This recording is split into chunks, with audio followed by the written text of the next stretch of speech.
I want to pivot to Chris Smalls. For those who are not aware, we have been covering, we've been tracking the Handela. I covered recently that they were intercepted by the IDF. The IDF kidnapped the volunteers that were on board.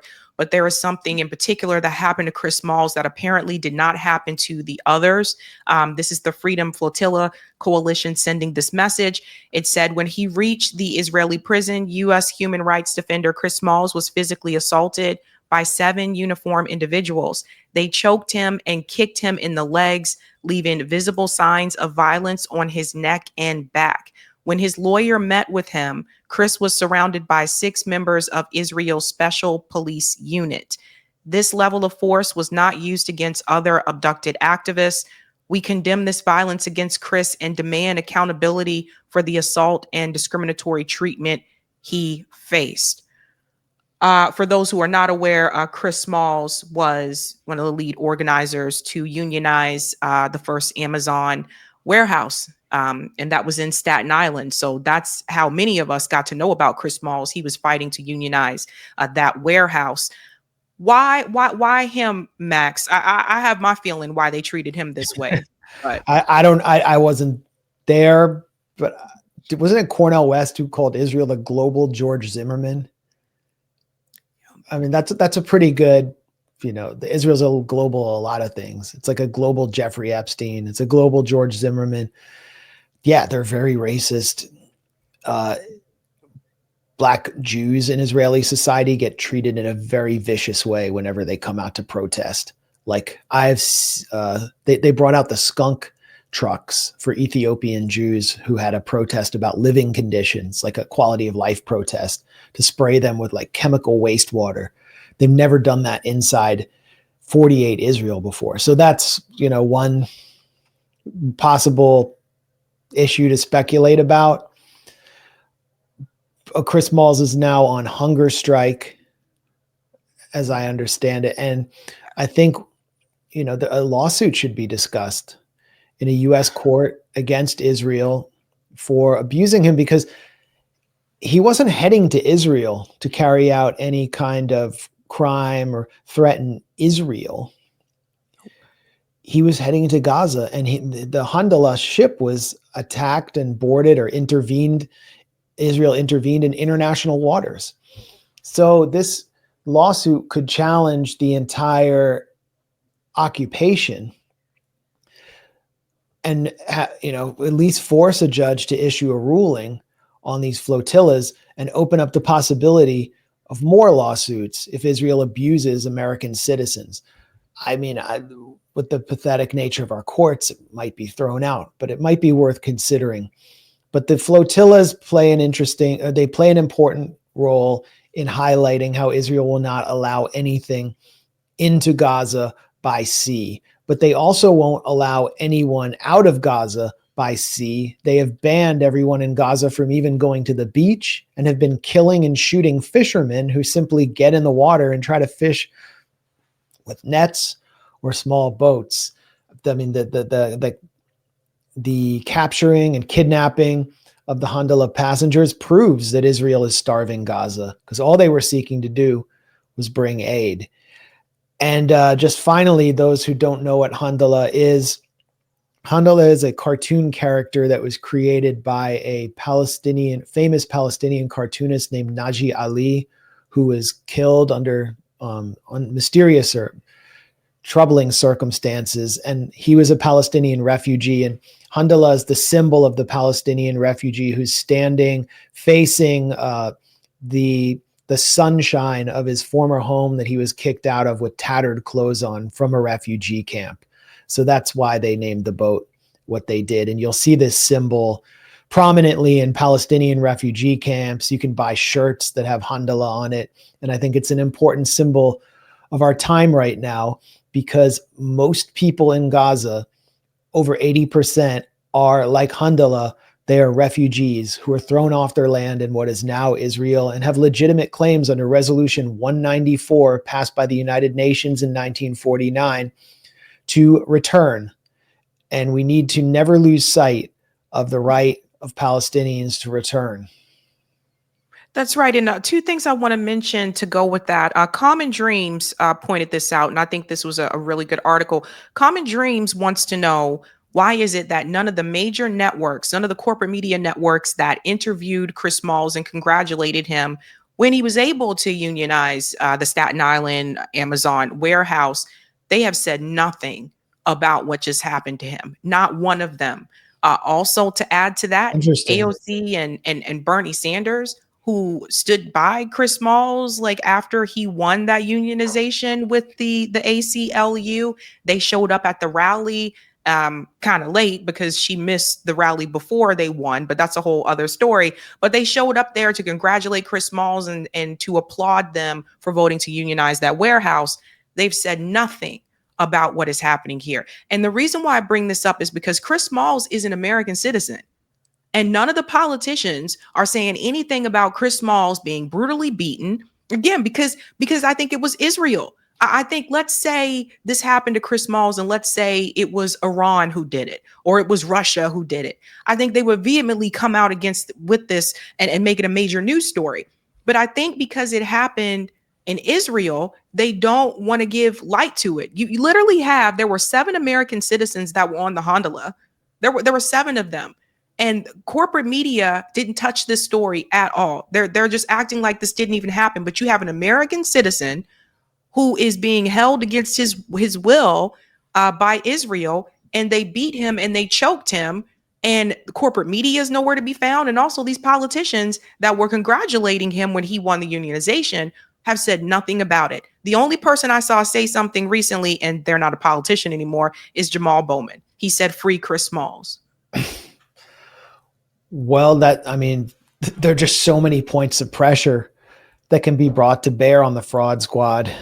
And what could possibly be holding them back except the fear of encouraging more Americans to take vigilante action to stop the Holocaust, that which they won't name. So it's a really important point. I actually hadn't thought about that. Chris Smalls just serves no propaganda utility for their agenda any longer.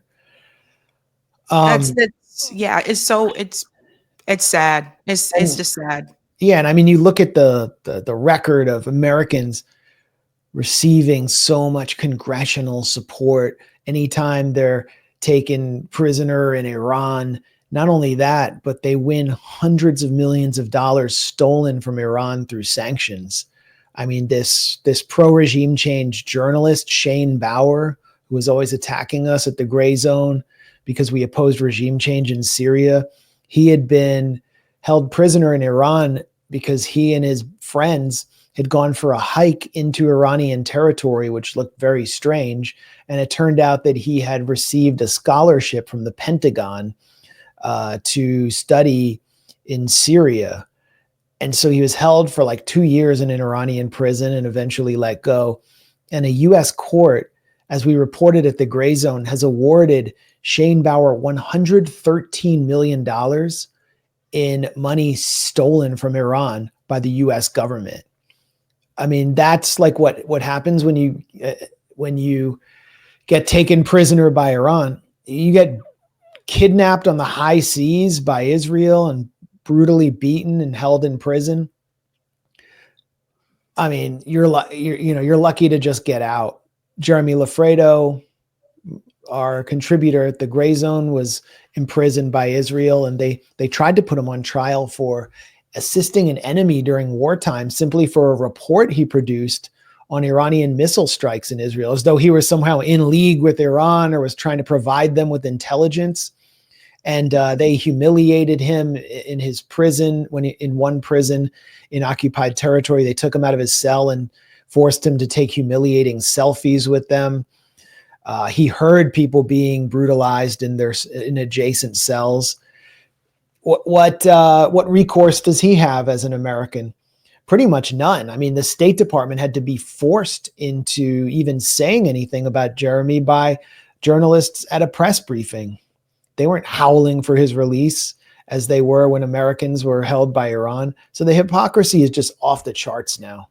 Everybody can see that their government does not defend them, does not defend their rights, does not defend their dignity as much as it defends an American like Idan Alexander, who is a little traitor who went to fight for Israel and got captured while enforcing the siege of the Gaza concentration camp on October 7th, then got an official White House visit. Well, a number of American soldiers have been killed or like lost their lives in accidents protecting Israel as they were ordered to do by the U.S. military, either by building like a phony Gaza aid pier or setting up a secret base in Jordanian territory. All of these soldiers happen to be Black Americans, and none of their families were given an official White House visit. Just the guy who goes to Israel and joins the foreign apartheid army and doesn't even fight for the U.S., he gets the visit because he was taken hostage. This is a really a powerful point. I just want everybody to remember this when you hear this crazy theatrical speech that Cory Booker is gave on the House floor today.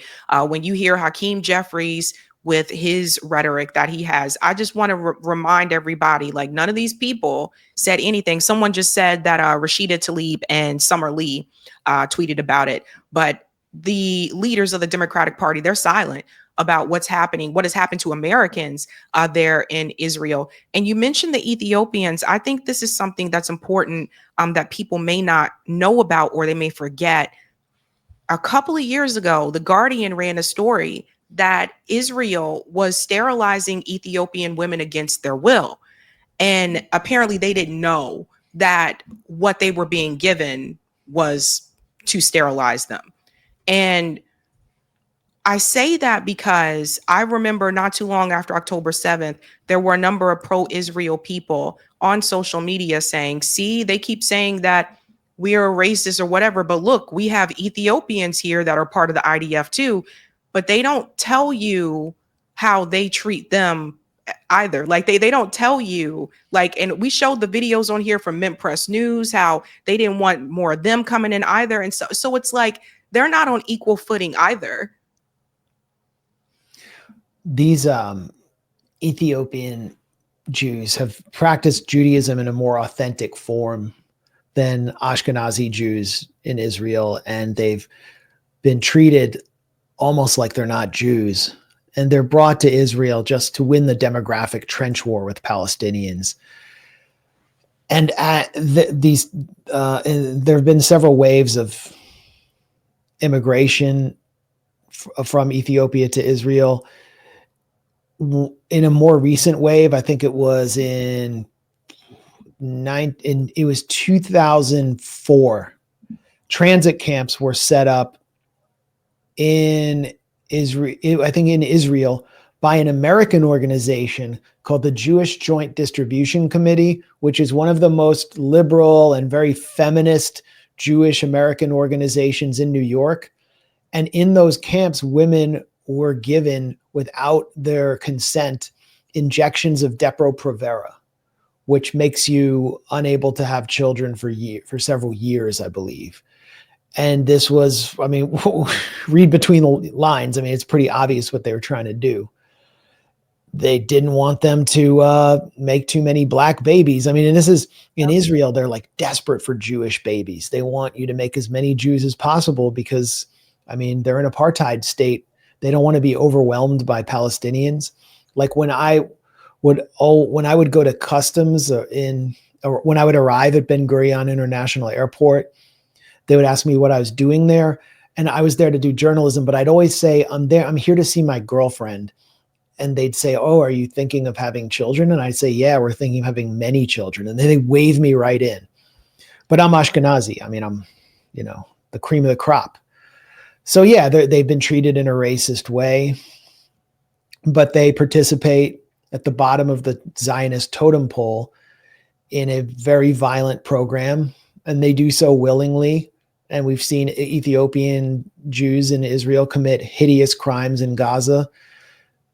They're trying to prove their worth against the one group that's below them, non-Jewish Palestinians.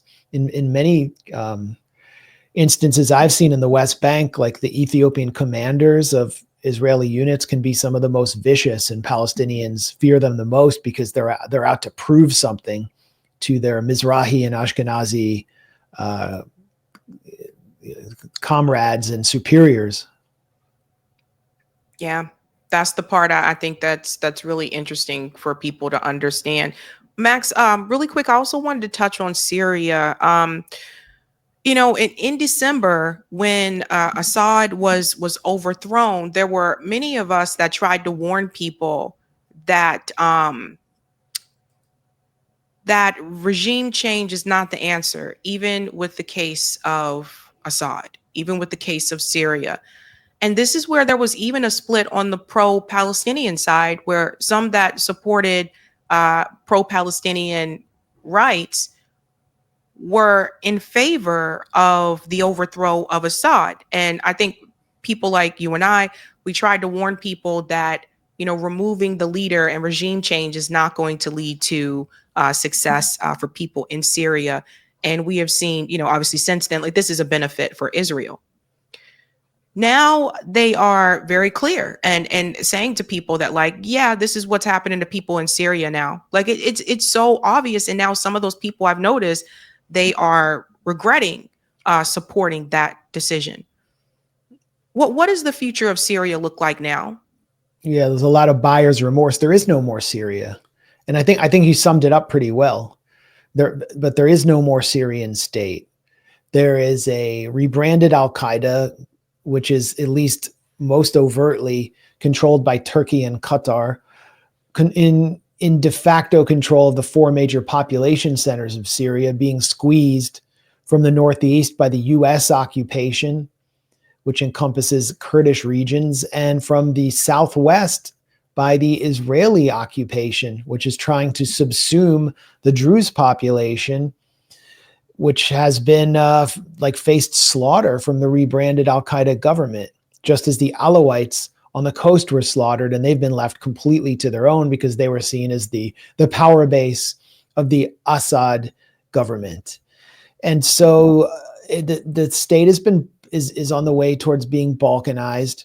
The government in Damascus is run by sectarian Sunni supremacist fanatics who are threatening all minorities, including Christians, and face Israeli attacks, which they're unable to respond to. They're so economically powerless. They're being told by the Americans that if you don't normalize with Israel, we won't lift all the sanctions and your people will continue to suffer heinous levels of poverty and starvation. I mean, there's been food insecurity in Syria for years, just no one would talk about it because it was being brought on by US sanctions, which were designed to topple Assad. And then once they did it, the sanctions were still there and the population's still suffering because it turns out they haven't done enough. They have to normalize with Israel. And those of us who opposed regime change and put our reputations on the line and were called, Assadists and supporters of baby killing, now it's clear that we were right. Everything we warned about, that Syria would turn into a new Afghanistan, but even worse, that it would drop its arms and surrender to Israel and be balkanized and have its resources plundered. We were all proven right. And all of our opponents, the people who tried to destroy my career again and again, who would write any university that was going to host a talk by me and say, I'm an Assadist, they've all fallen silent. They've all gone away. And few of them really have anything to say about Gaza. In fact, many of them have turned out to be kind of crypto Zionists. So it's like, I'm not doing a victory lap or anything. It's a horrible situation. And it has weakened the struggle against Zionism for sure. But the main victims here are just average Syrians, including those who have been propagandized into believing that they were liberated from Assad. The problem here all started when the protests against Assad turned from reform, anti-corruption protests, to being militarized and turned into a regime change dirty war with support from the CIA and support from Qatar and the Turkish MIT and the British MI6 and French intelligence. And all of a sudden, guys from Chechnya and Uzbekistan and Turkmenistan were showing up on street corners asking average Syrians for their passport. And then by that point, it was all over. And yet we watched so much of the left in the US cheer this process on and denounce us as though it was some liberatory operation. So, we won that argument, but humanity lost. And it often sucks to be right. I agree. One more for you here. This is from Sparky. Max, isn't Israel guilty of piracy for such evil deeds on the open seas? That's what I had thought, Max, that they can't just board a ship and kidnap people. Yeah. I mean, I wrote a entry for volume on the Israeli storming of the Mavi Marmara back in, I guess, 2010. That was the Turkish ship when Israel killed 9 people bringing aid, 9 basically aid volunteers. One of them was an American citizen, and I called it Pirates of the Mediterranean because it was an act of sheer piracy where Israel landed a commando brigade onto a ship in the Mediterranean Sea with an attack helicopter, and they just began firing on passengers in order to disable the ship. They were one of the most specialized commando units in the Israeli military. No one had any guns or weapons on that ship. So Israel's been doing this for a very long time. And they just want to disconnect Gaza from the outside world. So it's up to us to find creative ways to connect with Gaza and to continue, the exchange with people in Gaza so they know that they're not alone.